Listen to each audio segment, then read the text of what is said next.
Le pregunta por una iglesia, ¿y qué cree usted de una iglesia? Y las personas, su respuesta, estamos orientadas hacia los aspectos externos. Y si uno le pregunta, ¿por qué le gusta esa iglesia? La persona va a responder dando referencias externas, las apariencias. Nunca va a llegar a una, digamos, a una comprensión, a un concepto, una idea de la naturaleza espiritual de la iglesia. Siempre se va a referir a la iglesia en términos de edificio, en términos de ¿cómo se llama?, de estructura, de grandeza, de impacto monetario, o tal vez de, ¿cómo se llama?, algún tipo de reconocimiento en cuanto a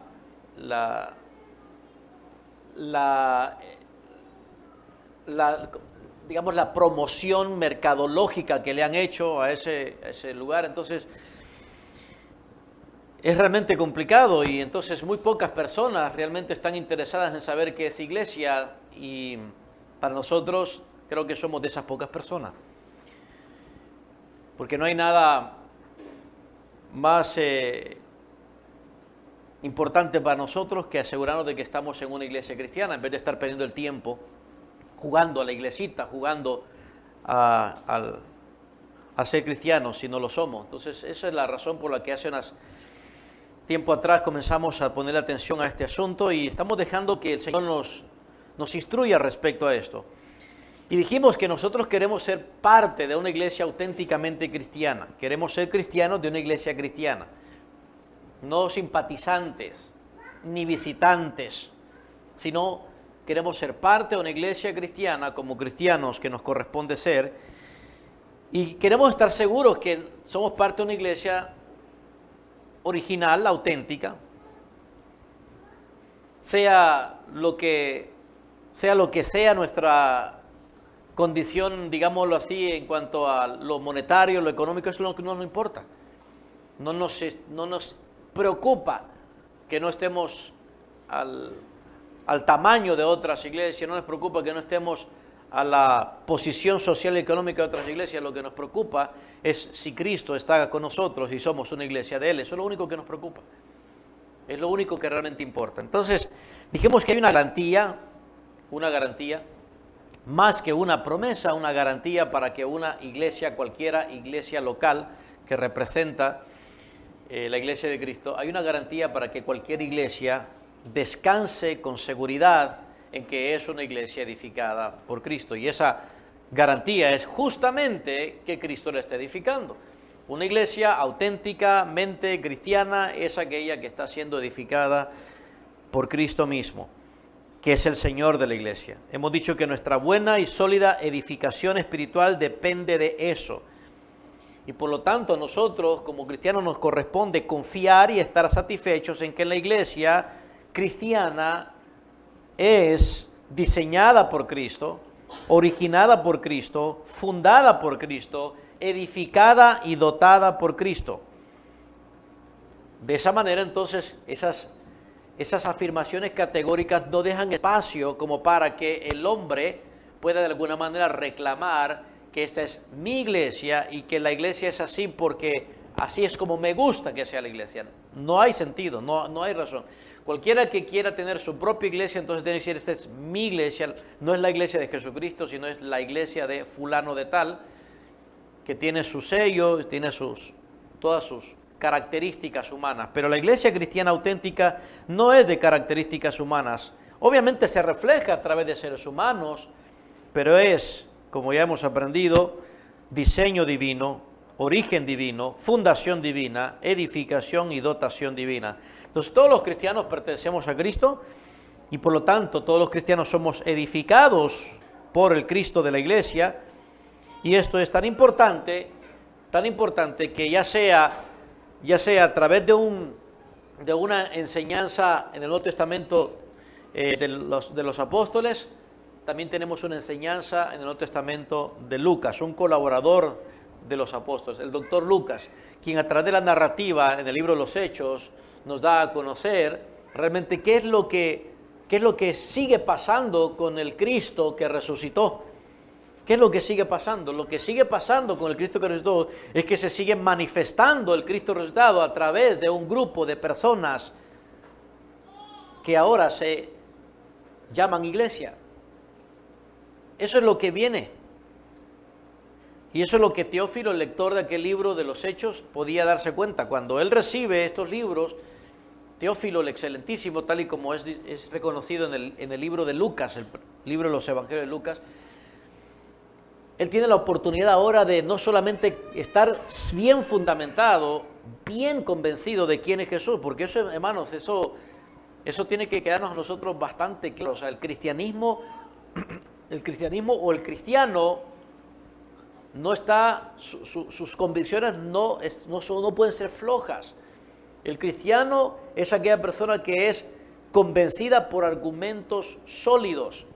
Y Teófilo, que era probablemente una personalidad romana muy importante, un letrado, un académico, un ser de reputación en aquella época, Lucas dedica 2 tomos para que lea a través de la narrativa acerca de Jesús y entonces esté convencido de que Jesús es la verdad, pero también esté convencido de que este Jesús que murió y resucitó dando su vida por el pecado de la humanidad, es el Jesús que sigue estando presente en la vida de ciertos seres humanos a través de aquello que se llama iglesia. Por eso llegamos al libro de los Hechos. Y estamos nosotros precisamente encontrando cómo el doctor Lucas dedica el libro de los Hechos como una continuidad para que el discípulo cristiano fortalezca su fe y esté bien fundamentado en las creencias cristianas y también en las prácticas cristianas. Así que abramos nuestras Biblias, porque eso es lo que se nos está enseñando, eso es lo que está tratando el Señor a través de su palabra en Hechos capítulo 2, versículo 41 al 47, que es el pasaje que hemos seleccionado para aprender lo que el Señor nos está enseñando y entregando en este mensaje. Una vez más leamos el pasaje que dice así: Así que los que recibieron su palabra fueron bautizados y se añadieron aquel día como 3,000 personas. Y perseveraban en la doctrina de los apóstoles, en la comunión unos con otros, en el partimiento del pan y en las oraciones. Y sobrevino temor a toda persona y muchas maravillas y señales eran hechas por los apóstoles. Todos los que habían creído estaban juntos y tenían en común todas las cosas y vendían sus propiedades y sus bienes y los repartían a todos según la necesidad de cada uno. Y perseverando unánimes cada día en el templo y partiendo el pan en las casas, comían juntos con alegría y sencillez de corazón, alabando a Dios y teniendo favor con todo el pueblo.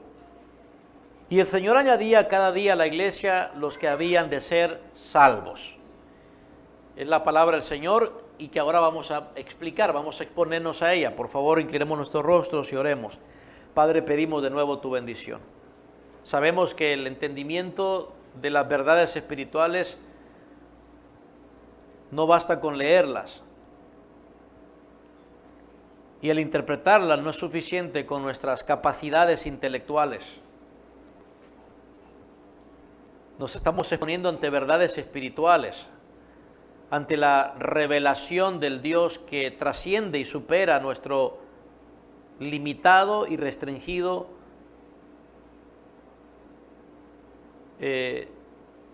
nuestra restringida mente, nuestro entendimiento finito. Además, Señor, tenemos en nosotros una condición pecaminosa que nos perturba la mente y una voluntad afectada por el pecado. Así que, Padre, venimos apelando a tu misericordia y queremos suplicarte, Señor, que nuestros ojos y oídos y todos nuestros sentidos sean afectados por ti y muestres tu misericordia poniéndonos activos y concentrados a poder entender tu palabra. A mí, Señor, ayúdame a ser capaz de transmitir la fidelidad de tu mensaje, la exactitud de tus palabras.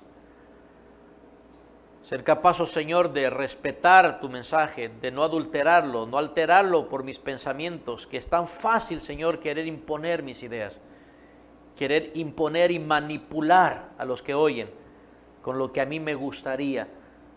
Te ruego, Señor, que me salves de tremenda perversidad. Líbrame de añadiduras en tu palabra, pero también líbrame, Señor, de quitarle a tu palabra. Ábrenos pues el corazón, deposita tu verdad y expónnos a tu luz. A través de tu enseñanza, Señor, penetra hasta partir nuestra alma. Discierne nuestros pensamientos y no nos dejes huir de tu verdad. Déjanos correr hacia tu verdad, abrazarla, creerla, aferrarnos a ella, responder con fe. Es lo que te pedimos, actúa en nosotros. Haz esa obra que va a hacer la diferencia en esta mañana de habernos quedado en nuestras casas.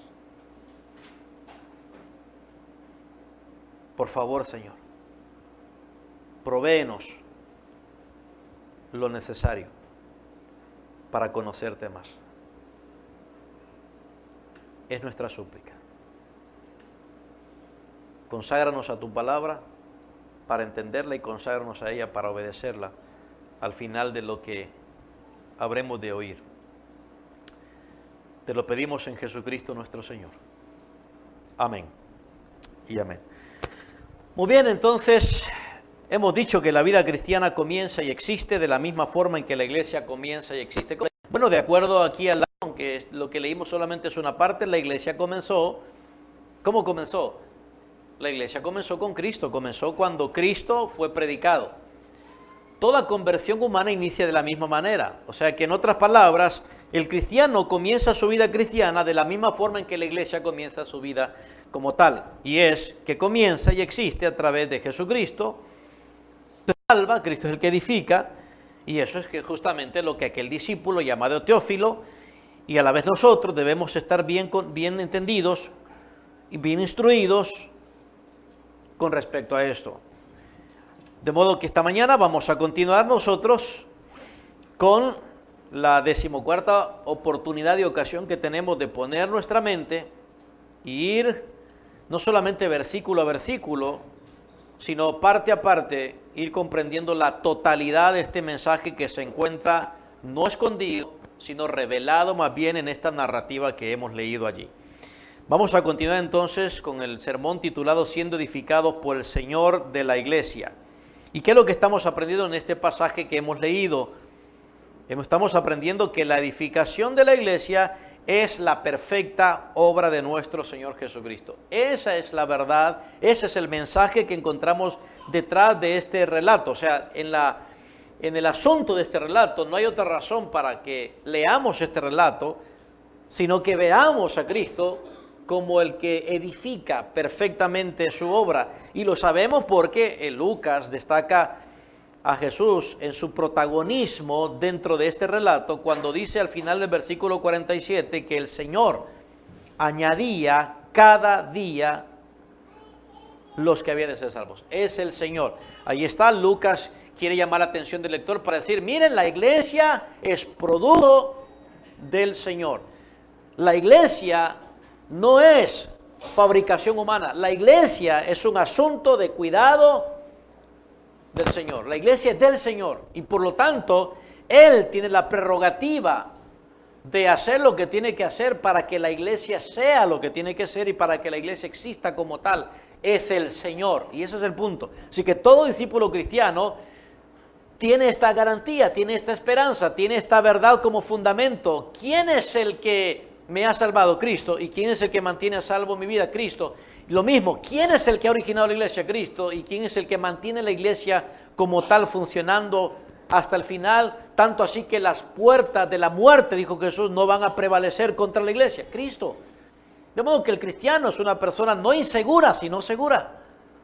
Obviamente atravesamos por momentos de inseguridad en nuestras debilidades, pero en términos espirituales tenemos fundamentos. Y esto para Teófilo como para nosotros es importante saber que la edificación de la iglesia es la perfecta obra de nuestro Señor Jesucristo, contrario a lo que muchos hoy en día suelen precisamente, ¿cómo se llama?, fanfarronear de que la iglesia que ellos tienen es porque ellos han sido más astutos, han sido más ágiles, han sido más inteligentes, han sido más preparados que otros. Esta es su iglesia y tienen la marca de ellos, incluso tienen el rótulo de ellos.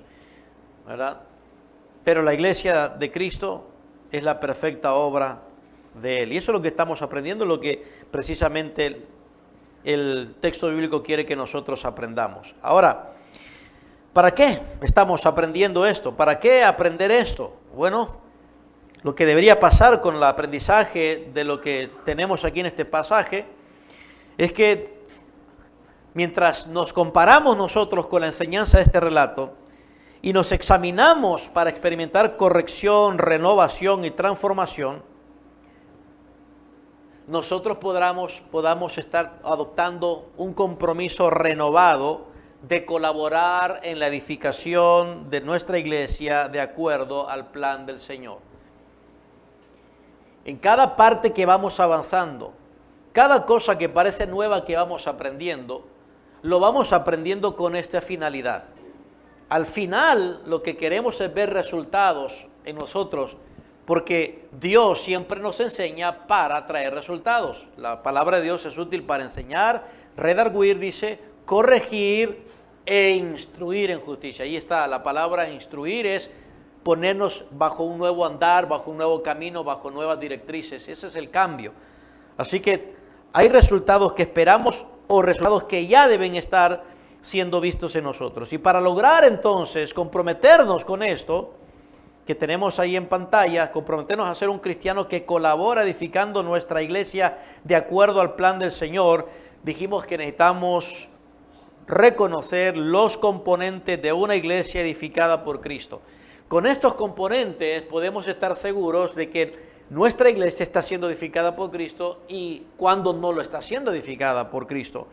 Y esos componentes extraordinarios, ¿se acuerdan cuáles son? Bueno, dijimos que son 4, al menos en este pasaje reconocemos 4 componentes extraordinarios de una iglesia edificada por Cristo. ¿Y cuáles son esos 4 componentes extraordinarios? En primer lugar, reconocemos que una iglesia edificada por Cristo tiene el fundamento sólido, versículo 41. Ese fundamento sólido son los que recibieron la palabra. Todo cristiano que es parte de la iglesia no puede ser cristiano si no ha recibido la palabra de Dios en su corazón. No es que la recibe en términos de ser un oyente, sino que la recibe en términos de dar la bienvenida. La palabra de Dios es bienvenida a mi vida. La palabra de Dios es Dios mismo viniendo a mi vida. Esa es la cuestión. O sea, Dios nunca vendrá a la vida de un pecador en un aliento del aire, en un, ¿cómo se llama?, en un amanecer de un nuevo día, en un cantito del pajarito. Dios no va a venir a nuestra vida si no es a través de su palabra. Los que recibieron su palabra, estos son los que son, como dice aquí, parte de la iglesia. Entonces, el primer componente de una iglesia es que tiene cristianos auténticos. Nosotros le llamamos el fundamento sólido de una iglesia, son los cristianos. ¿Y quiénes son los cristianos? Los que reciben su palabra. En segundo lugar, hemos aprendido que una iglesia edificada por Cristo tiene la membresía genuina. Membresía genuina. Entonces, ¿cómo podemos saber, cómo podemos distinguir que esa persona realmente recibe la palabra de Dios? Que la palabra de Dios es bienvenida a su vida, que la palabra de Dios es la semilla que produjo una nueva vida en él. ¿Cómo podemos saber eso si no vemos la palabra de Dios? Pero podemos ver sus efectos. No vemos lo que la palabra de Dios es, pero vemos sus efectos. Vemos sus efectos. Y uno de sus efectos es que aquel que recibe la palabra, que recibe la palabra con gozo, con fe, con arrepentimiento, es bautizado. Entonces, una iglesia edificada por Cristo tiene personas realmente cristianas. No todas las personas que se acercan a las iglesias y están entre los cristianos son cristianos. No todas las personas que van, digamos, a una reunión de iglesia son cristianos. Y nosotros lo sabemos bien. Nosotros, por lo menos en esta iglesia, sabemos eso.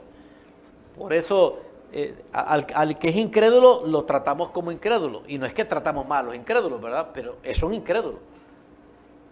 Y el que es cristiano, lo tratamos como tal. Y parte del tratamiento con un cristiano es: eres un cristiano, te identificas como una persona que recibe su palabra, entonces es bautizado. Una iglesia edificada por Cristo cuenta con cristianos bautizados bajo el agua, ya vimos eso. Entonces tiene la membresía genuina. se añaden a la iglesia, se unen a otros que ya estaban juntos y vienen a ser parte de la vida en común como iglesia. Y eso nos llevó al tercer componente, que esos cristianos unidos unos a otros a través de esa unión espiritual que es representada en el bautismo, tienen las actividades vitales. En otras palabras, una iglesia edificada por Cristo tiene personas que se comportan como cristianos. Y ese comportamiento tiene que ver, como leemos en el versículo 42, que perseveran en la doctrina de los apóstoles, en la comunión unos con otros, en el partimiento del pan y las oraciones. Y dedicamos bastante tiempo en estar explicando cada una de esas, ¿cómo se llama? De esas actividades. Esas 4 actividades explicadas y aplicadas durante varias semanas. Esas actividades vitales que están ahí. Es el compromiso de vida de un cristiano. Por ahí comenzamos a ver un cristiano, por lo que hace, por lo que está comprometido. Y en cuarto lugar, el domingo pasado comenzamos con el último, ¿verdad? El último componente extraordinario que debemos saber distinguir en una iglesia edificada por Cristo. En otras palabras, aquí se cierra todo el círculo, la dinámica de ver a Cristo edificando la iglesia. Él comienza una iglesia. ¿Cómo comienza una iglesia en Jesucristo? Comienza convirtiendo a los pecadores en cristianos. ¿Y cómo los convierte en cristianos? Recibiendo su palabra, a través de la predicación de su palabra. Hoy en día las personas quieren comenzar iglesias ¿cómo creen que inician muchas congregaciones hoy en día? Miren, rentan el establecimiento, contratan unos cuantos músicos, contratan una persona que tiene carisma, uno que puede impresionar a la gente, que de pronto puede ser pasado, presentado como un pastor, porque es carismático, con su corbata y todo eso, con su saquito, y ya le entramos, ya tenemos una iglesia, y así. Y la gente que llega ahí, llega a las iglesias sin siquiera investigar, preguntar, nada, lo absoluto. Da por sentado que es una iglesia cristiana. ¿Por qué? Porque mire, hacen ciertas cosas que los cristianos. Pero estar en una iglesia cristiana es pero tan importante, es de vida o muerte estar en una iglesia. Porque de lo que esa iglesia es y cree depende la condición espiritual de tu alma. Entonces para Lucas era tan fundamental incluso que la dinámica de la iglesia comienza con Cristo convirtiendo pecadores, identificando a esos pecadores convertidos con el bautismo y mostrando a esos pecadores a través de sus actividades y sus compromisos. Y por último llegamos al cuarto y último componente. Una iglesia edificada por Cristo tiene el testimonio impactante, y eso es lo que el domingo pasado comenzamos a comprender. Y al notar, les dije yo, la conexión gramatical que hace aquí el escritor en el versículo 43, es crucial para entender cómo el cuarto y último componente se refiere al testimonio impactante. Versículo 43 leemos: y sobrevino temor a toda persona, y muchas maravillas y señales eran hechas por los apóstoles. Todos los que habían creído estaban juntos y tenían en común todas las cosas, y vendían y sus bienes y lo repartían a todos según la necesidad de cada uno. Y perseverando unánimes cada día en el templo y partiendo el pan en las casas, comían juntos con alegría y sencillez de corazón, alabando a Dios y teniendo favor con todo el pueblo. Todo esto que leemos aquí, que acabamos de leer aquí, todo lo que relata aquí Lucas, es el resultado lógico y relacionado directamente con lo que nos ha contado antes. Por eso, el 43, con la escritura que dice, y sobrevino, y llegó a suceder. Esa es la idea. Y directamente a lo que podemos ver, dice Lucas, llegó a suceder esto. Sobrevino temor como resultado de. Entonces, recordarán ustedes el domingo pasado que les enseñé, o que aprendimos, que cuando los miembros de la iglesia son salvos porque han recibido la palabra del Señor y que han sido bautizados uniéndose a los demás hermanos y que están comprometidos con el Señor y su iglesia actuando como cristianos, entonces dijimos la iglesia está funcionando según el diseño de Dios. Y por lo tanto el Señor va a manifestar su visto bueno.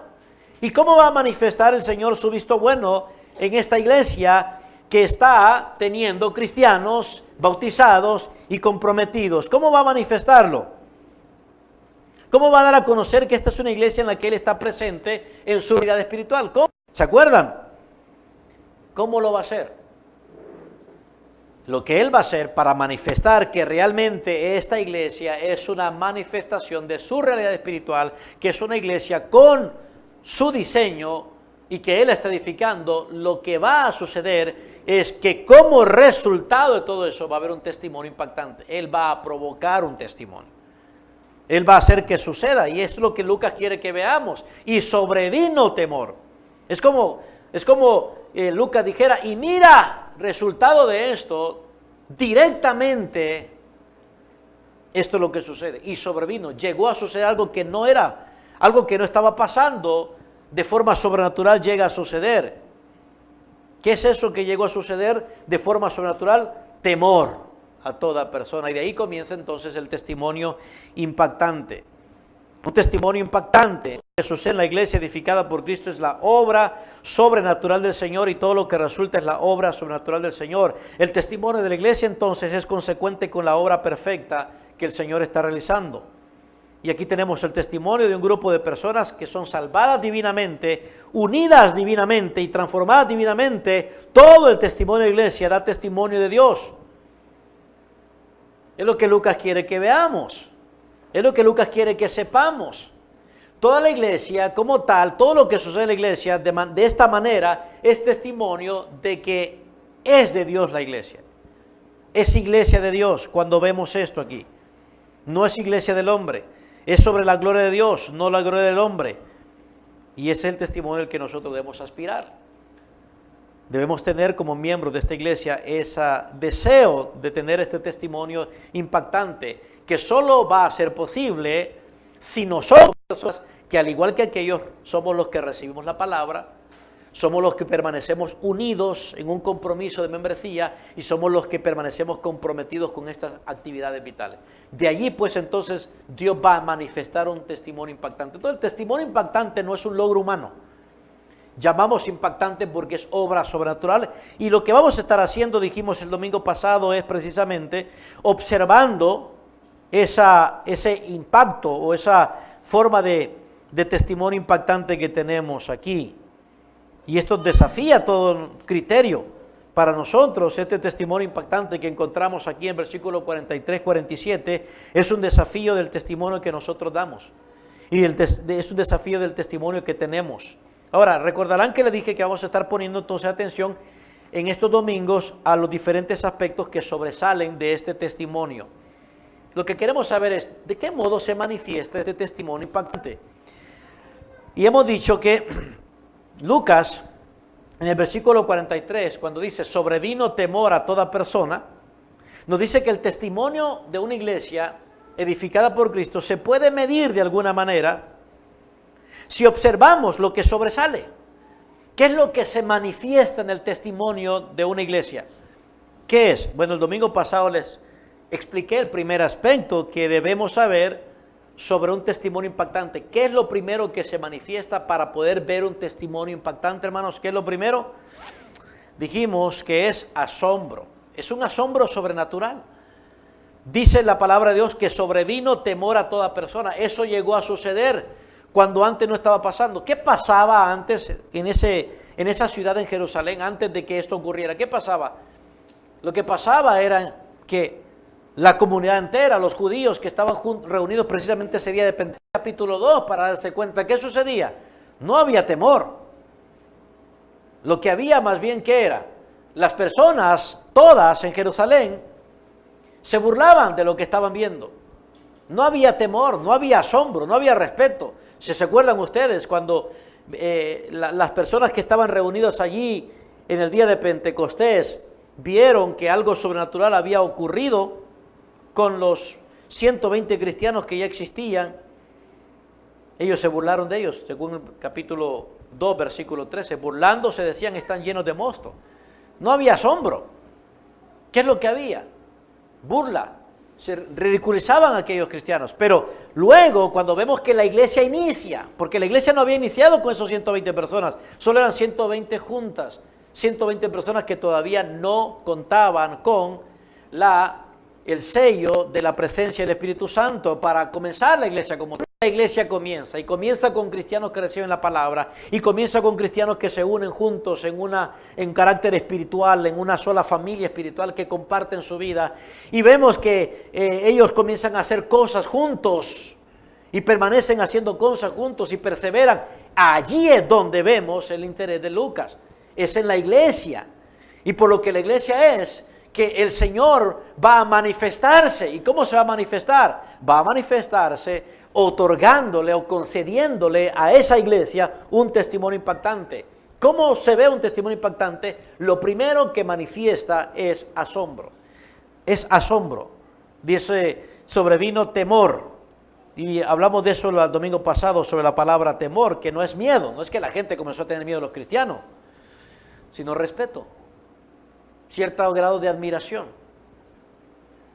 Admiración. Pasaron de sentirse con ¿cómo se llama? La comodidad de reírse, de burlarse de los cristianos, ahora a respetarlos, a admirarlos. La reputación de aquellos cristianos comenzó a ser vista de otra manera por parte de las personas. Dice aquí que temor a toda persona. Fue un asombro sobrenatural. Dios de alguna manera provocó que debido a su presencia edificando la iglesia, resultara este asombro sobrenatural en toda persona. Comenzaron a ver ellos una iglesia edificada por Cristo y comenzaron a ver cristianos comprometidos con Cristo, de modo que lo que se nos dice por parte de Lucas es que hubo una reacción masiva. Toda persona comenzó a tener respeto por esta comunidad. Toda persona, tanto de adentro, entre ellos mismos, por ejemplo, más de 3,000 personas comenzaron a tener respeto el uno del otro, asombro, admiración, no porque eran mejores en sí mismos, sino porque vieron la presencia del Señor, notaron el reflejo de la presencia espiritual del Señor. Nadie podía creer que todo lo que estaba pasando podía ser generado por el hombre. Así que hubo asombro. Mire, asombro. Eso es lo que deberíamos nosotros aspirar que haya, que nuestro testimonio cuente con asombro, cuente con admiración, cuente con el respeto de la comunidad incrédula incluso. Hoy en día, más bien, entre iglesias e iglesias, ¿saben qué es lo que más, se fomenta, se promueve? ¿Qué es lo que más surge, creen ustedes, entre las iglesias cristianas de hoy en día? Envidia. No es asombro, es envidia. La gente compara una iglesia con la otra y lo que hace es fomentar la envidia. Decir, mira, aquel tiene un edificio más grande, aquellos tienen televisión, tienen radio, aquella iglesia tiene apóstoles, tiene profetas, aquella iglesia tiene más, recoge más dinero, mira lo que tienen, mira lo que hacen. Envidias, no temor. Entonces hay muchas cosas que las iglesias fabricadas por los hombres, esas iglesias de diseño humano, con marketing humano, pueden provocar. Y no es asombro. El asombro es algo sobrenatural. Este es el respeto que Dios y solamente Él puede producir y provocar en una comunidad incrédula, que es escéptica, que es secularista, que es materialista. Y sin embargo, aunque odia a los cristianos, por lo menos llegar al punto de decir, respeto a esos cristianos. Con todo y que son locos y que creen que son salvos a través de un salvo sacrificio, respeto a esos cristianos. ¿Por qué respeto a los cristianos? Mira el cambio de vida que han tenido. Mira cómo se comportan, mira lo que hacen cosas realmente que yo no le veo sentido, pero son ¿cómo se llama? Constantes, están comprometidos. Mira qué responsables son con estas actividades. Mira cómo viven, miren cómo comparten, miren cómo se tratan. Amado, dijimos que el domingo pasado que nuestra reputación como iglesia debe ser tan buena que debemos ser capaces de infundir temor en la comunidad, de infundir ese respeto, esa consideración. Hay algo que puedan admirar de nosotros. Los miembros de la primera iglesia lo hicieron. Y por eso en el versículo 43 leemos: sobrevino temor a toda persona. Sobrevino temor. ¿Por qué? Porque las personas, aunque no eran cristianas, estaban viendo cristianos y conociendo personas cambiadas.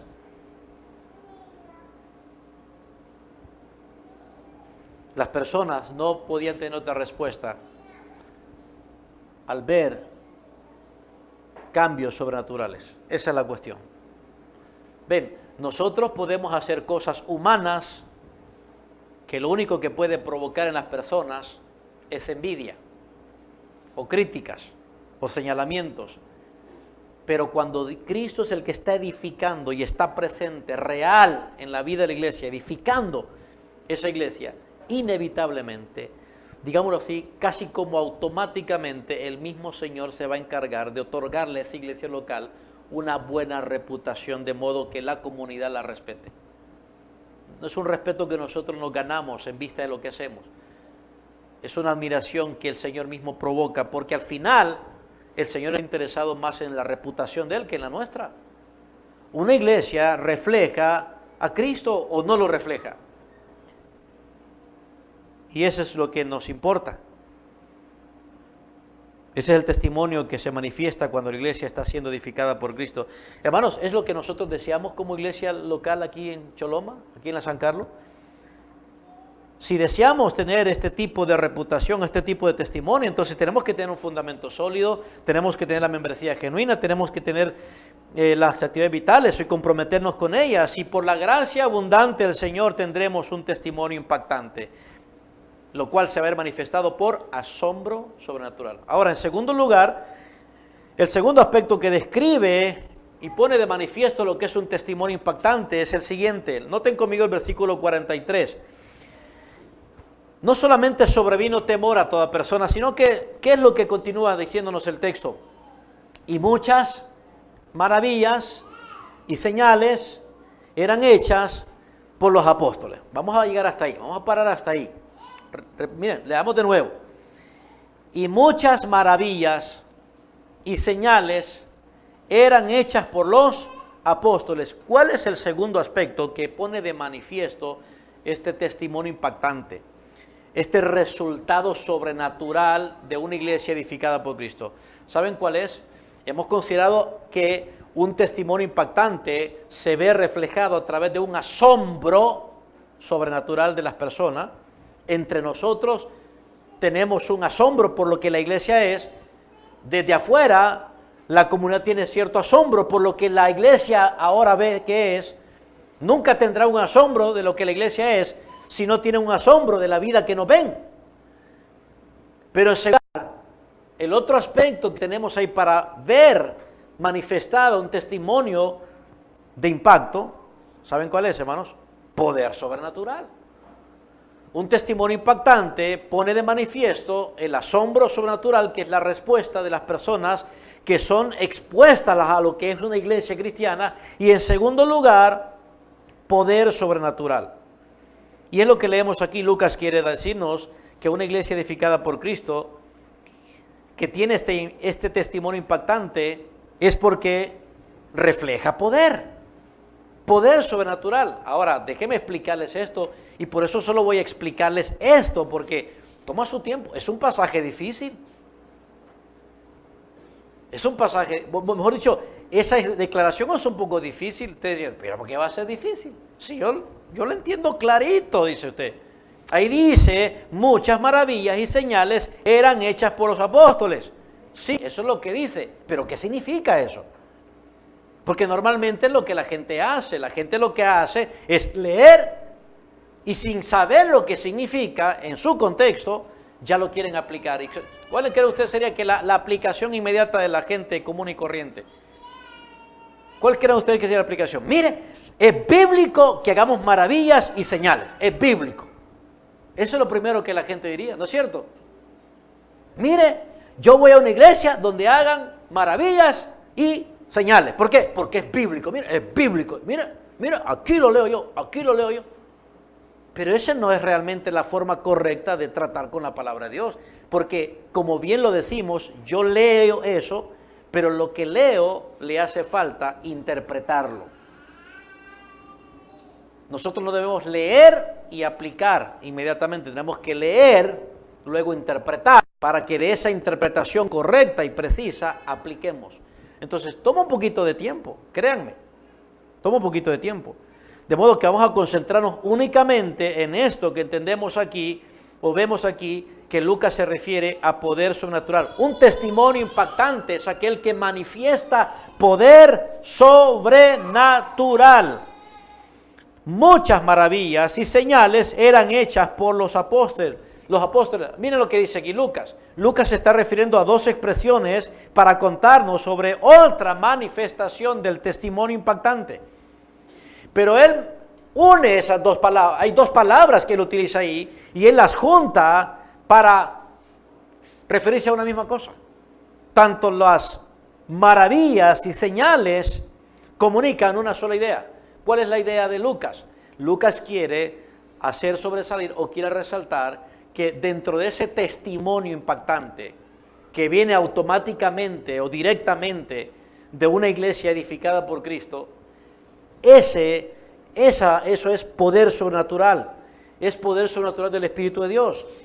Noten ustedes que aquí Lucas dice, primera palabra, y muchas maravillas. Esa es la primera palabra.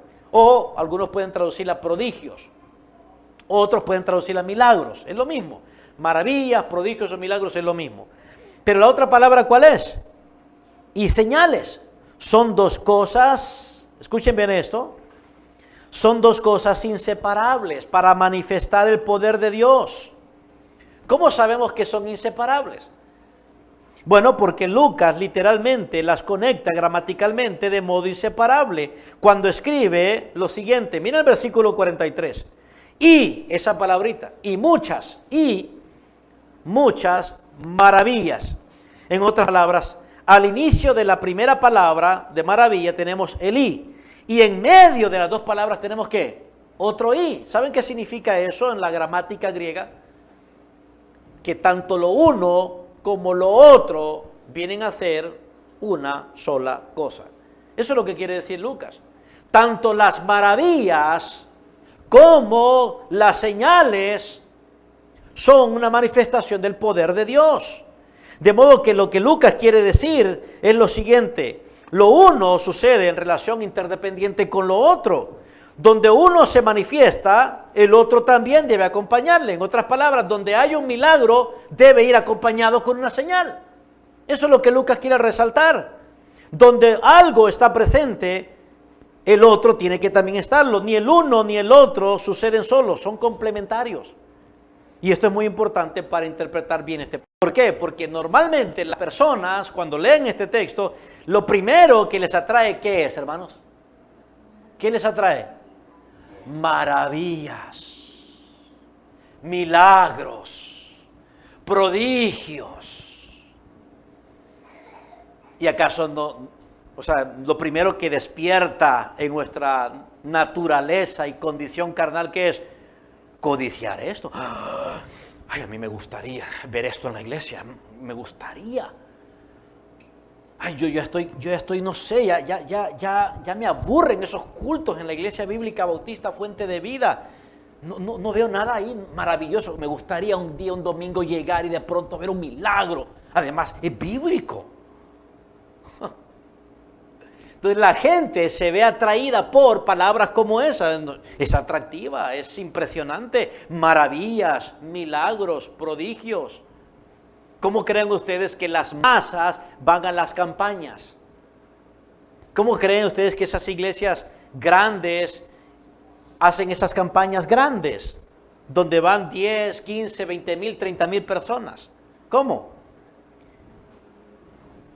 Milagros. Y ahí va la gente. ¿Quién no va a querer milagros? Prodigios. ¿Quién no va a querer ver prodigios? La gente se ve atraída más por eso y busca eso. Siempre ha sido así. No debe sorprendernos. Siempre ha sido así. Pero Lucas no quiere llamar la atención sobre los milagros y los prodigios solamente. Por eso es que él incluye la otra palabra. Maravillas y señales. Son dos palabras distintas, pero relacionadas una con la otra. Las maravillas, ¿saben qué eran las maravillas? Las maravillas eran simple y sencillamente los milagros en sí. En otras palabras, las maravillas era la palabra para referirse a la actividad divina. Esa es la maravilla o el milagro. Esa palabra griega se refiere entonces a la actividad divina. Este es algo sobrenatural lo que está sucediendo. Lo que ha ocurrido es algo sobrenatural. Mientras que la palabra señal lo que hace es reforzar el milagro, y la señal, como esa palabra señal, lo que viene a hacer es complementar la palabra milagro para referirse al propósito del milagro. Entonces, ¿la señal qué es? Literalmente, si ustedes piensan en una señal, ¿qué piensan ustedes en una señal? Si usted pide una dirección, por ejemplo, ando buscando al pastor Rafael Salazar, ¿dónde vive? En tal y tal lado. Dígame, ¿y por dónde es eso? Y entonces señala. Usted está dirigiendo a esa persona sobre la base de algo que usted le dijo, ahora usted lo está dirigiendo. Nosotros utilizamos la palabra señal para diferentes cosas, ¿verdad? Decimos, hay un rótulo como señal para llegar a tal lado. Esta es una señal en el sentido de decir, esta es una evidencia de algo. Entonces, igual en el texto griego, Lucas quiere que nosotros le prestemos atención no a los milagros solamente, sino a lo que tanto lo uno como lo otro en aquel tiempo sucedían complementariamente. No podían suceder inseparablemente. Los carismáticos, los pentecostales se dejan llevar solo por los milagros. Pero el poder sobrenatural no está solamente en los milagros. El poder sobrenatural está en los milagros y señales. ¿Qué es lo que Lucas quiere destacar? ¿Qué es lo que Lucas quería que notara Teófilo? Las señales son los mismos milagros, no otros, sino que son los mismos milagros, pero con el propósito de dar instrucción. Literalmente, las señales apuntan a una realidad espiritual mayor que simplemente la actividad del milagro. No sé si me doy a entender eso. Veo un milagro, pero detrás de ese milagro hay una señal también. Ese es el punto. El milagro es la actividad de Dios en poder y en energía para hacer lo que sea. Y la señal es lo que nos permite distinguir cuál es el mensaje detrás de ese milagro. ¿Cuál es el mensaje? Y en este caso los milagros tenían la característica de señal. Y ese precisamente es el propósito de Lucas aquí de decirnos, mira, los apóstoles hacían muchos milagros, pero no solamente los milagros, y señales con ellos. Donde iba un milagro, ¿iba qué? Una señal. Los apóstoles y nadie más que ellos, porque es lo que leemos aquí. Miren lo que dice el texto bíblico. Muchas maravillas y señales eran hechas, sucedían, ¿por medio de quién? ¿Por medio de quién? De los apóstoles, no de todos los cristianos. Ya aquí cambia el asunto. Lucas viene narrándonos sobre los cristianos. Son los cristianos los que reciben la palabra, son los cristianos que son bautizados, son los cristianos que están perseverando. Pero ya en el versículo 43 cambia de sujeto, cambia de persona. Ya no son los cristianos los que están siendo, activos, sino ¿quiénes son? Los apóstoles ahora aquí. En el versículo 43, solo los apóstoles. Hay entonces los cristianos que perseveraban en la doctrina de los apóstoles, en la comunión unos con otros, en el partimiento del pan y las oraciones, y ellos no hacían milagros y señales. No las hacían. Y entonces ya eso nos tiene que poner a pensar nosotros, entonces, ¿qué es lo que está detrás de los milagros y las señales? Que solo eran hechas por los apóstoles, no por todas las personas. No, si a mí me encantaría hacer también milagros, hermanito. Olvídese. con milagros, yo con milagros, hermano, ¿qué no haría yo con ustedes? Olvídense. Las tendría, pero así, besándome los pies. ¿Quién no quiere eso? No todos los cristianos. Son aquellos cristianos llamados apóstoles. Y es claro Lucas cuando dice por los apóstoles. A través de, en otras palabras, los apóstoles eran el agente autorizado, solo ellos, para estas maravillas y señales. Eran oficialmente los representantes de Jesús. Los apóstoles eran personas específicamente escogidas o habían sido antes de que Jesús fuese crucificado. Leemos eso en los libros de los Evangelios, que Jesús, de todos los hombres que lo seguían y mujeres, dice que tomó a 12, no a 13, ni 14, ni 9, ni 8, ni 7, sino 12. Cada uno de ellos representando a una tribu de Israel. Y son 12 tribus de Israel, no son ni menos ni más. Cada uno representando el gobierno de un estado, porque cada tribu representa como un en la nación de Israel. Son los 12. Agentes autorizados oficialmente representando a Jesucristo y nadie más. Ahora entonces viene la pregunta, la inquietud, no sé ustedes, pero yo sí me lo pregunto. Entonces, ¿en qué sentido el poder sobrenatural estaba siendo manifestado? A través de los apóstoles o por medio de los apóstoles. Miren, voy a tratar de argumentárselo un poquito más con una ilustración. Pero esta es una ilustración un poquito larga, así que tienen que tener paciencia. Vamos a ver cómo los milagros y las señales son el mismo asunto, para que veamos que el poder sobrenatural no solamente reside en ver un milagro, el poder sobrenatural reside en entender lo que ese milagro quiere enseñar. Ese es el milagro más grande. El milagro más grande no es la actividad divina haciendo algo, como por ejemplo levantando un muerto, sanando un enfermo,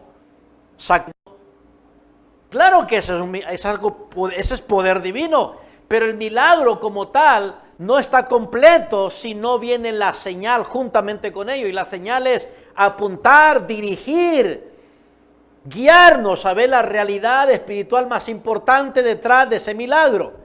Ahora se lo voy a ilustrar. Es una ilustración bastante clara, contundente, suficiente diría yo.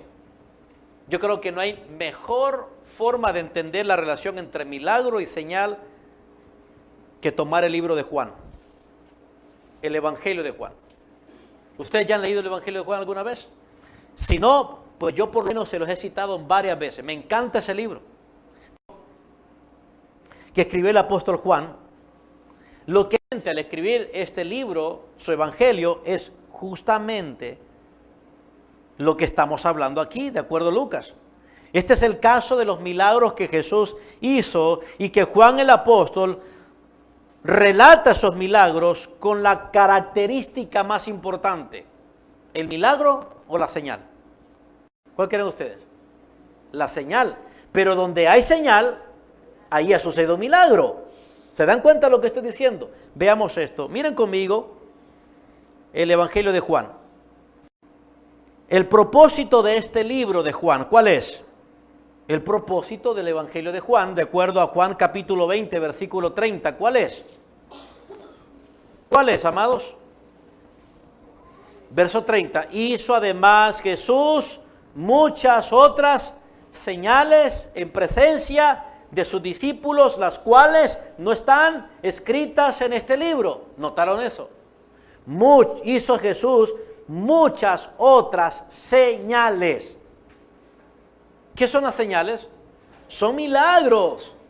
Jesús hizo muchos otros milagros en presencia de sus discípulos. Pero Juan quiere destacar no el milagro en sí como una actividad sobrenatural aislada, sino que lo que él quiere destacar es lo que apuntan, lo que enseñan esos milagros. Y aquí entonces está la señal. ¿Qué es lo que realmente cambia a una persona? ¿Qué es lo que realmente busca a Dios en una persona? que la persona lo conozca. No que la persona se quede atontada con el milagro. ¡Ah! Creo en los milagros. No, Él quiere que lo conozca a Él. Y en aquel momento Dios se valió de milagros para poder guiar a la persona atraída por ese poder divino para conocerlo. Y eso es justamente lo que hace Juan aquí. Él arregla todo su libro alrededor de 7 señales.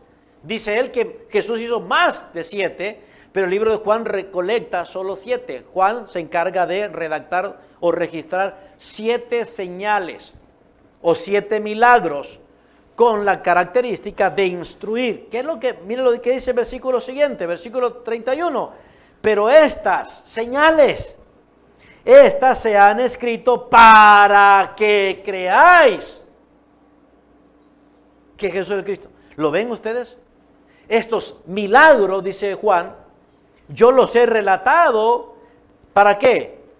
Para que admiren el milagro, para que estén fascinados con el milagro, para que quieran más milagros, atraídos por... No.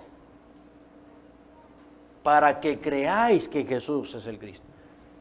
¿Cuál es el propósito de los milagros de Dios?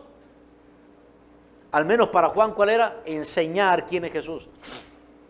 Y al enseñar quién es Jesús, la única respuesta de un lector cuando lee este libro, la única respuesta consistente y adecuada, ¿cuál es, hermano? ¿De acuerdo, Juan? Que crea. ¿Que crea qué? Que Jesús es Él. Entonces todas las señales apuntan a la naturaleza de Jesús. Que creáis que Jesús es el ser. Todos esos milagros fueron hechos por Jesús para revelar su ser. Cuando leemos en Hechos capítulo 2 que Lucas dice que muchos milagros y señales eran hechos por los apóstoles, ¿acaso los apóstoles dejaron a un lado lo que Jesús hacía? No. ¿Qué es lo que los apóstoles hacían? Predicar a Cristo. O sea, ¿cómo es que comenzó esta iglesia en Jerusalén? Por la predicación del apóstol Pedro. ¿Y qué predicó el apóstol Pedro? Predicó a Cristo. Entonces, Juan dice, todo mi libro está lleno de relatos donde sobresalen 7 milagros o señales, y esas señales son con el propósito de instruir al lector para que crea en la naturaleza y el ser de Jesucristo, de modo que creyendo en la naturaleza y en el ser de Jesucristo como Hijo de Dios, tenga vida eterna. Ese es el propósito. En otras palabras, el propósito es la instrucción. El propósito es la enseñanza de ¿quién, hermanos? De Cristo. Es revelar a Jesús. Cuando Jesús resucitó un muerto, ese milagro solo estaba respaldando sus palabras, su autoridad, su ser. ¿Cómo es que cuando alguien miraba a Jesús, y eso es lo que leemos en los libros, algunas reacciones eran, ¿quién es este hombre? ¿Se acuerdan? Cuando lo vieron sacando demonios, ¿quién es? Cuando lo vieron deteniendo los vientos, calmando las olas, la tormenta, cuando lo vieron resucitando un muerto, cuando lo vieron sanando paralíticos y ciegos y sordos y mudos. La reacción de las personas ante ese milagro, ¿quién es este? Claro, porque ese es el propósito, revelar a aquel quien está haciendo el milagro. Solo que los apóstoles no hacían eso para revelarse ellos, sino que hacían mejor dicho, el Señor facultaba a los apóstoles y solamente a ellos, a esos milagros para que lo que enseñaran de Él en su predicación fuera respaldado. Eso es todo lo que estaba sucediendo. Entonces, les decía que tal vez es un poquito difícil, tal vez me estoy extendiendo un poco, pero para mí realmente es significativo darnos cuenta que el poder sobrenatural no reside únicamente en un milagro. Lo que los apóstoles entonces estaban haciendo eran nada más y nada menos que como agentes autorizados por el Señor para proclamar su palabra. Ellos la enseñaban, y para que esa fuese recibida como autoridad divina, Dios respaldaba en aquel momento esa proclamación, esa predicación, esa enseñanza con un milagro. Eso es lo que sucedía en aquel momento. Pero ¿cuál era la meta principal, hermanos? ¿El milagro o la señal? ¿Qué era lo más importante? Ahora, ¿saben qué pasaba? De acuerdo, si ustedes leen el libro de Juan, ¿sabe qué fue las palabras condenatorias de Jesús a la mayoría de los incrédulos? Que las personas les gustaban los milagros. Ustedes me buscan por el milagro, pero no me buscan por realmente quién soy yo. Realmente vieron el milagro, pero se perdieron lo más importante. Esto es justamente lo que Lucas también quería hacer notar. Lo más importante de la actividad de Dios con poder sobrenatural no está en el milagro como tal, está en lo que revela de Él ese milagro. Y en este caso los apóstoles, ¿en qué perseveran los apóstoles, hermanos? Bueno, si ustedes recordarán, en el capítulo 6 de Hechos, más adelante, capítulo 6, versículo 2, leemos que después de que se suscitó una situación de conflicto entre aquellos cristianos en Jerusalén, dice que los 12, hablando de los apóstoles, convocaron a la multitud de los discípulos y dijeron: no es justo que nosotros dejemos la palabra de Dios para servir las mesas. En otras palabras, este conflicto de administración de recursos y de atención de necesidades, no conviene que nosotros, los apóstoles, los 12, con una comisión específica de parte de Jesús, que es, ¿qué cosa, hermano? Proclamar su palabra, la palabra autorizada de Dios. No es conveniente que nosotros nos desocupemos de lo más importante, habiendo otros que pueden suplir esa necesidad. Entonces dijeron ellos, no. Entonces vinieron y plantearon una estrategia. No es justo que nosotros dejemos la palabra de Dios para servir a las mesas. Versículo 3 da la estrategia. Versículo 4, miren versículo 4. Y nosotros, dice, mientras otros varones se ocupan de resolver este conflicto de administración de recursos, nosotros, los 12, los apóstoles, persistiremos ¿en qué? En los milagros. No, en la oración y en el ministerio de la palabra. Entonces, ¿qué es lo que Lucas quería decirnos al lector cuando cuenta que por medio de los apóstoles llegaban a suceder muchos milagros y señales? ¿Qué creen ustedes? A ver si ustedes van deduciendo entonces. ¿Qué creen ustedes que es lo más importante que Lucas quería resaltar? ¿Qué es el poder sobrenatural de Dios?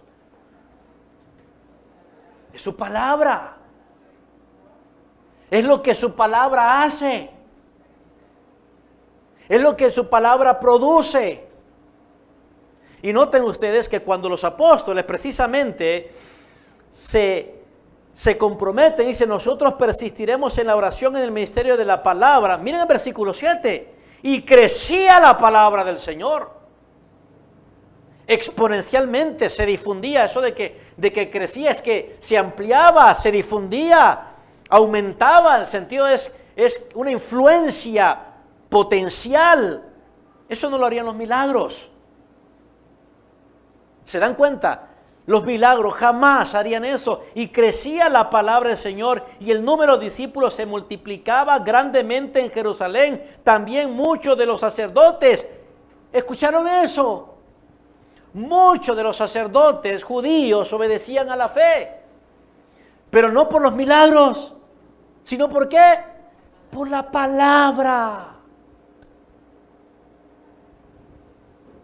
El testimonio de una iglesia impactante se puede ver manifestado por los efectos poderosos de la palabra de Dios. Poder sobrenatural. Mire, hermano, nunca he venido aquí y he contemplado con mis propios ojos un milagro como muchos quizás de ustedes no lo han hecho. Pero el hecho de que mis ojos no hayan visto un milagro, como los que sucedieron hace tiempo atrás con Jesús y con los apóstoles, no significa que no hay milagros hoy. Pero no suceden de manera que sucedían antes. Están sucediendo milagros hoy más significativos e importantes. De hecho, siguen ocurriendo los mismos milagros por lo cual Jesús y sus apóstoles hicieron aquellas maravillas. ¿Qué milagros? La conversión de un pecador, la transformación de un pecador. Eso, la salvación de un alma, eso es poder sobrenatural.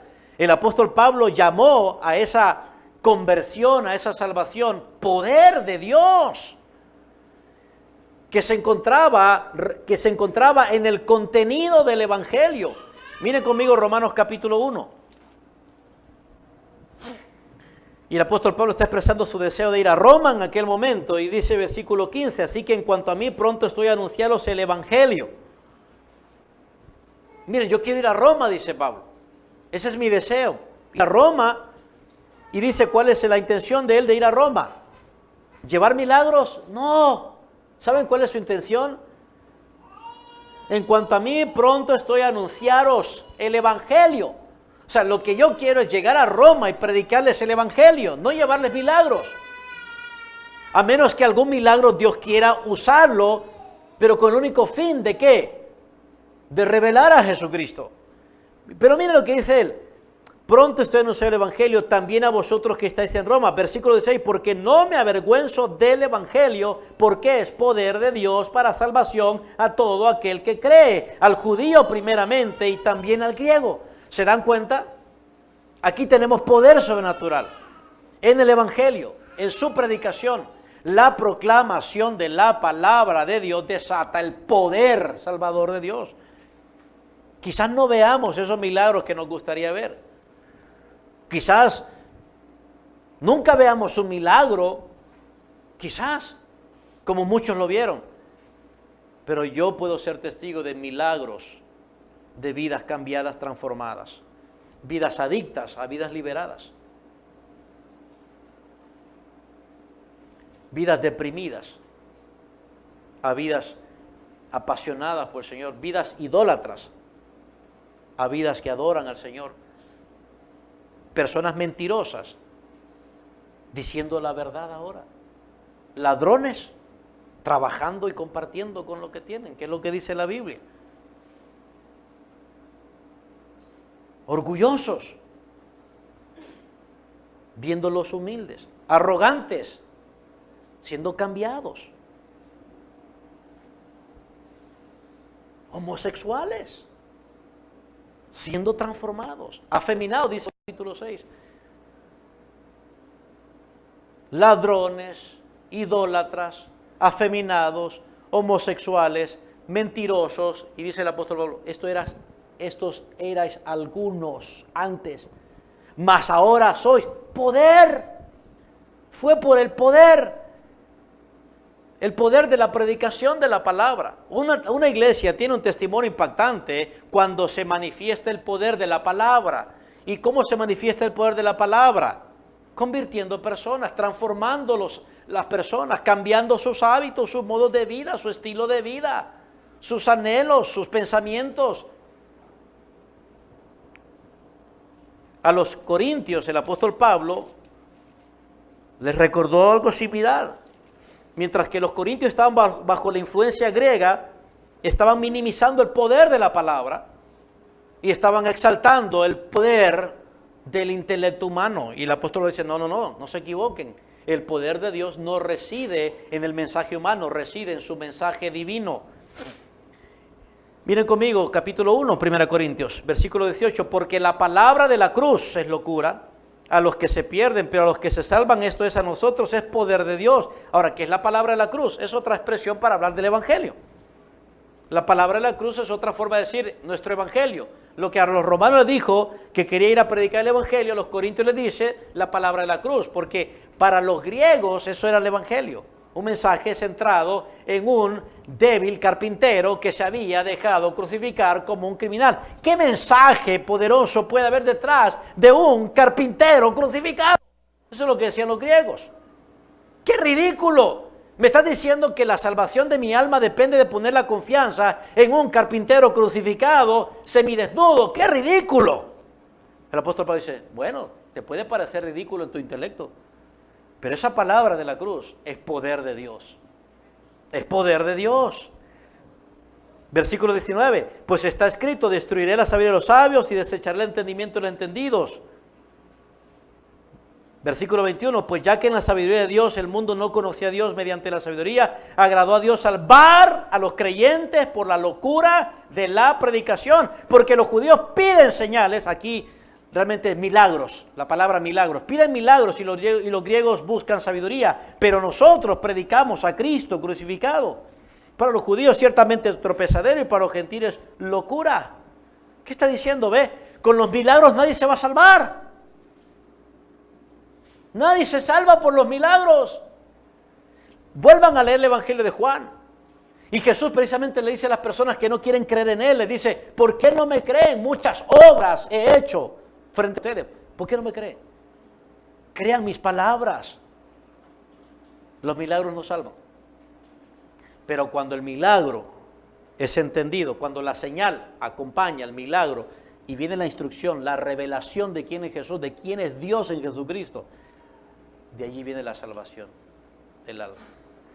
Finalmente, para consolidar este argumento de que poder sobrenatural significa el poder desatado por la palabra en la transformación, en la conversión, en la salvación de un pecador, observen Efesios capítulo 2. Efesios capítulo 2, bueno, capítulo 1. Noten que dice el apóstol Pablo. Dice el apóstol Pablo, versículo 15, por esta causa también yo, habiendo oído de vuestra fe en el Señor Jesús y de vuestro amor para con todos los santos, no ceso de dar gracias por vosotros, haciendo memoria de vosotros en mis oraciones, para que el Dios de nuestro Señor Jesucristo, el Padre de gloria, os dé espíritu de sabiduría y de revelación en el conocimiento de Él, alumbrando los ojos de vuestro entendimiento. Ahora, noten aquí, a partir de aquí, escuchen el contenido de la oración del apóstol Pablo. Dice, yo pido esto a Dios para que, versículo 18, para que sepáis cuál es la esperanza a que Él os ha llamado y cuál es la riqueza de la gloria de su herencia en los santos. ¿Notan eso? Y tercero, quiero que sepan esto, la palabra saber es ser consciente de tal cosa para la experiencia personal de eso. Ser consciente, saber no es información, es ser consciente, es algo íntimamente apegado a mí para mi experiencia. Y él menciona la tercera, y cuál la supereminente grandeza de su poder para con nosotros los que creemos, según la operación del poder de su fuerza, la cual operó en Cristo, resucitando de los muertos y sentándole a su diestra en los lugares celestiales. ¿Sabe qué está diciendo el apóstol Pablo? Yo oro para que cada uno de ustedes como cristiano experimente de modo tan íntimo y personal este poder sobrenatural, este poder grandioso, que fue el poder con el que Jesús fue resucitado entre los muertos. Pero ¿saben qué? Miren el capítulo 2, versículo 1. Es el poder con el que nosotros también fuimos resucitados, espiritualmente hablando. Es esta grandeza de poder, es este poder, como le llama el versículo 19, supereminente grandeza de su poder, que no solamente operó en Cristo cuando le resucitó de los muertos, sino que operó también en nosotros, que cuando éramos incrédulos, dice el versículo 1, y Él os dio vida a vosotros. ¿Cuándo? Cuando estabais muertos en vuestros delitos y pecados. ¿Saben qué es lo que está diciendo Pablo el apóstol, verdad? Del mismo modo que el poder divino resucitó a Jesús de entre los muertos, de ese mismo modo cada uno de ustedes ha experimentado el poder resucitador de Dios. ¿Cuándo? En tu conversión. ¿Cuándo? Cuando fuiste salvado. ¿Cuándo? Cuando fuiste hecho un hijo de Dios. ¿Cuándo? Cuando recibiste a Cristo en tu corazón. ¿Cuándo? Cuando fuiste adoptado como un hijo de Dios. ¿Cuándo? Cuando el Espíritu Santo vino a morar en ti. ¿Cuándo? Dice el apóstol Pablo, cuando recibiste la vida. Porque ¿saben qué sucedió cuando fuimos convertidos en cristianos, hermanos? Estábamos muertos en delitos y pecados. Obviamente el apóstol Pablo no está hablando de la muerte física. Nadie se convierte muerto físicamente, ¿verdad que nadie? O sea, nadie va a ir a convertir a una persona en un ataúd y decir, vaya, porque la Biblia dice que Jesús convierte a los muertos. No, es muerte espiritual.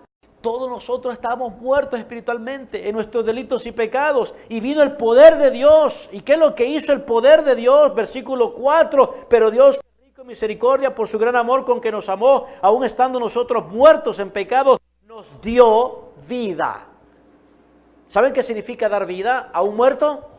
¿Cómo se llama esa palabra? Resurrección.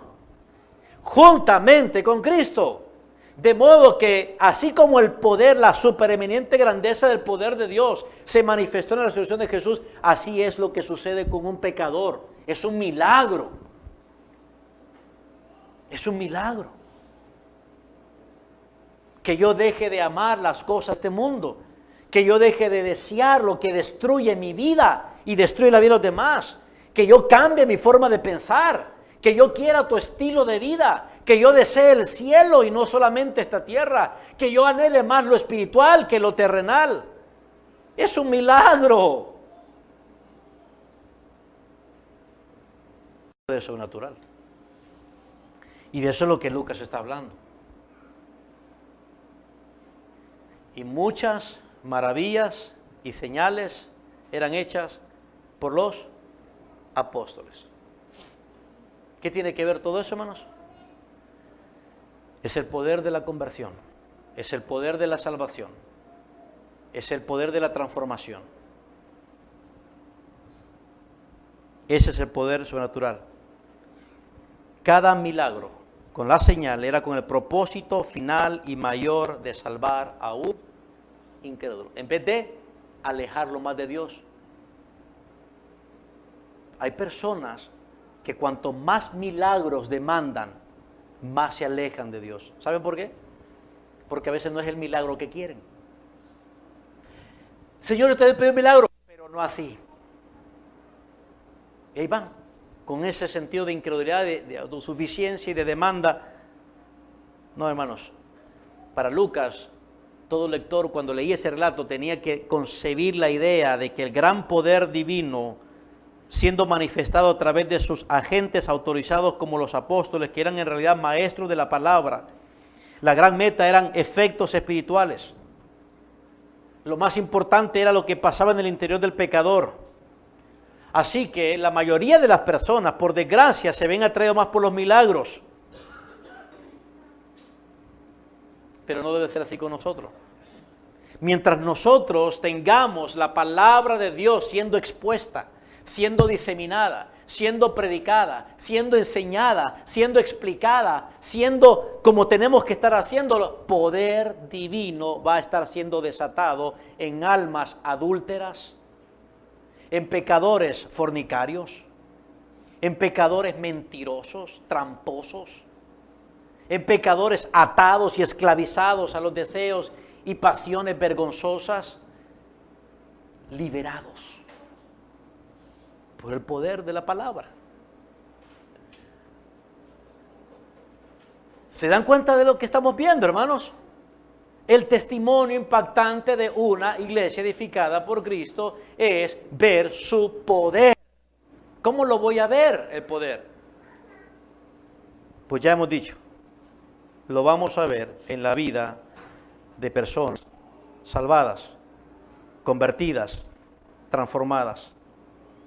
En aquel tiempo, Dios le dio a los apóstoles poder para hacer milagros y confirmar lo que enseñaban de Él.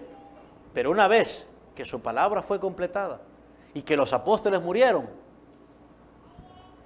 Dios dijo, no es necesario más milagros. Ahí está la palabra, que la prediquen, que la enseñen. Los milagros, tal como se dieron antes, hermanos, ya no son necesarios ahora. Ahora, eso no quiere decir que Dios no pueda hacer milagros, pero no confundan esa palabra milagros. A menudo la gente dice, ay, esto fue un milagro. ¿Qué es un milagro para personas? Para las personas un milagro es algo que no ocurre comúnmente, pero un milagro es algo que no ocurra comúnmente. Pueden suceder cosas no comunes, pero siguen siendo naturales en su origen. Un milagro es aquello que tiene un origen sobrenatural, que de un modo natural no puede suceder. Por ejemplo, alguien dice, ay, mi niña nació por milagro, dice la mamá, cuando tuvo la niña Sietía, nació por milagro, dice. No nació por milagro. Nació bajo un parto complicado, pero su nacimiento fue natural, ¿verdad? Sí, ¿por qué? Porque no hubieron medios sobrenaturales. No es que la bebita salió del cuerpo ahí, no, natural. Claro, fue un parto difícil. Entonces nosotros a veces solemos utilizar, ay, un milagro. ¿Cuál milagro? Pero sí podemos decir, este es un milagro cuando una intervención divina pone su mano adentro del hombre y hay un fruto de cambio allí. Porque en el orden natural nadie puede entrar al corazón de esa persona. Ay, como las mujeres quisieran eso, ¿verdad? Las mujeres, las esposas, ay, yo quisiera meterme en el corazón de ese hombre, cambiarlo. Ay. Porque es un burro, es un terco ese hombre, que no entiende. Yo quisiera que él. No. Es Dios es Dios el que actúa internamente. Ese es un milagro, es algo sobrenatural, porque hay una intervención divina en un espacio que el hombre no puede entrar. La psicología no puede cambiar el comportamiento de un alma, puede reformarlo y puede maquillar cierto comportamiento. La ciencia humana no tiene acceso al alma, el alma es inmaterial. El cambio de deseos. El deseo por algo que no teníamos. La experiencia de la vida eterna, hermano, eso es un milagro. ¿De dónde proviene ese milagro? Poder de la palabra de Dios. ¿El poder de Dios se sigue manifestando, sí o no? ¿De qué modo? En la conversión de las personas y su transformación y su santificación. Y eso es lo que vemos en el versículo 47. El Señor añadía cada día a la iglesia los que había de ser salvos. ¿Ve? Un milagro no salva, pero recibir la palabra de Dios sí salva. Eso significa lo que Lucas quiso decir con que las maravillas y las señales eran hechas por los apóstoles. ¿Ve? Y si nosotros nos quedamos con los milagros, salimos de aquí diciendo, ay, yo quiero una iglesia que tenga milagros. No, es la palabra. Y eso es justamente lo que quería que notaran. ¿No es fascinante, hermanos? El testimonio impactante de una iglesia edificada por Cristo entonces no solamente manifiesta asombro, una buena reputación, sino que también manifiesta ¿qué? Poder sobrenatural, el poder de personas convertidas, cambiadas y que están siendo transformadas. Es el poder de la palabra. El apóstol Pedro le llamó a esta palabra semilla incorruptible. Así le llamó. La palabra de Dios es la semilla incorruptible, que una vez que se siembra en el corazón humano, que viene siendo el terreno, de allí surge una nueva vida, como una planta surge cuando es sembrada una semilla en la tierra. Pero ¿saben qué debe ocurrir para que una semilla dé lugar a una nueva plantita? Tiene que morir. Lo mismo ocurre con el pecador. La semilla se siembra y lo que hace esa semilla es tomar el alma muerta de esa persona y prácticamente esa alma muerta deja de ser y brota una nueva vida por el poder de la palabra de Dios. Entonces yo no soy apóstol,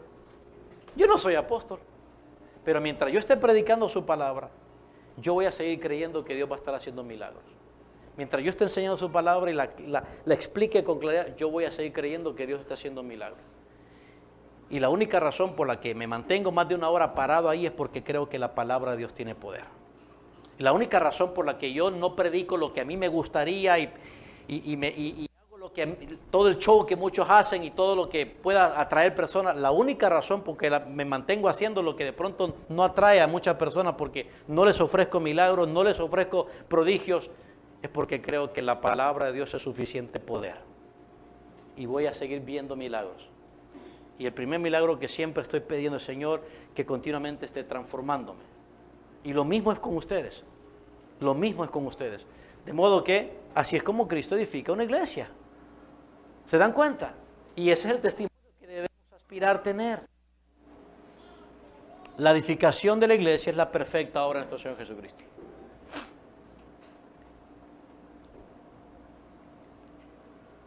Amados míos, ¿son ustedes cristianos? ¿Han recibido la palabra de Dios? Entonces han experimentado un poder sobrenatural. Y sigue ese poder en sus vidas a través de la transformación, de la renovación. ¿Hay alguno de ustedes aquí que no es cristiano y quiere experimentar ese poder? Reciba la palabra. Crea lo que Dios dice. Dios no miente. Y lo que Dios dice es que usted no tiene que cambiarse para ser un cristiano. Lo que Dios dice es que usted tiene que creer que Él lo puede cambiar a través de su palabra. Un cristiano no es una persona que se cambia. Un cristiano es un pecador que no pudiendo cambiarse a sí mismo, acepta que Dios lo cambie. Lo convierte en una nueva criatura. Una nueva criatura. Es nacido de nuevo. Seguimos siendo feicitos y todo, pero un alma renacida. Esa es una iglesia edificada por Cristo. ¿Ven? ¿Se dan cuenta? Así que no se dejen intimidar por aquellos que hablan de poder. ¿Viste vos allá? ¿Viste vos? ¡Qué milagro! ¿Viste? No se dejen impresionar por eso. No se dejen intimidar. Asegurémonos de seguir con la palabra de Dios. Veamos el poder desatado de Dios. Así como Lucas dice que vieron en Jerusalén. Vieron lo que vieron con los apóstoles. Por favor, pónganse de pie y oremos al Señor para que podamos tener esa respuesta de compromiso a ser un cristiano que colabora edificando nuestra iglesia de acuerdo a su plan. Oremos. Amoroso Padre, gracias por esta mañana y la palabra. El tiempo de la enseñanza, el tiempo de la instrucción, el tiempo de la revelación bíblica, del mensaje divino. Y hoy, en esta mañana, como nunca, o como otro domingo, Señor, nos has puesto en el corazón una verdad trascendental en nuestra vida.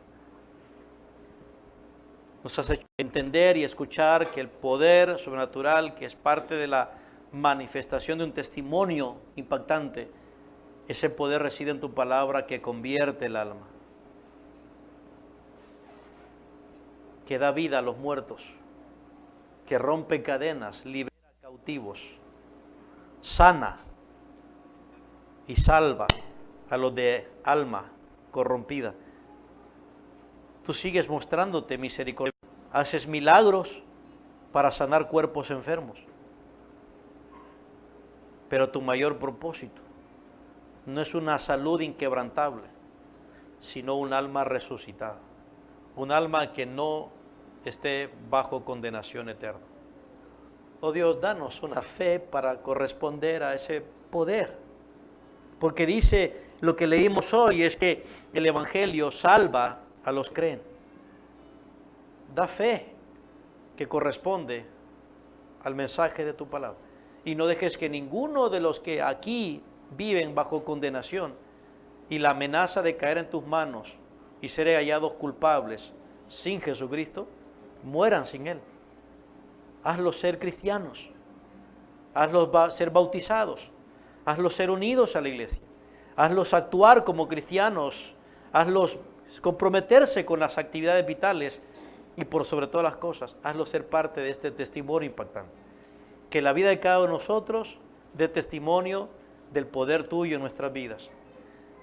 Que no solamente la gente se asombre y nos respete por lo que ve en nuestra iglesia en términos de buen testimonio, sino porque ven el producto de un alma cambiada, de una vida cambiada, y están viendo nuestro deseo de ser semejantes a Jesucristo. Oh Señor, gracias te damos por ello. Eres glorioso y sigue edificando nuestra iglesia. No nos dejes separarnos de estas verdades. Por Cristo Jesús nuestro Señor. Y todos decimos, amén y amén.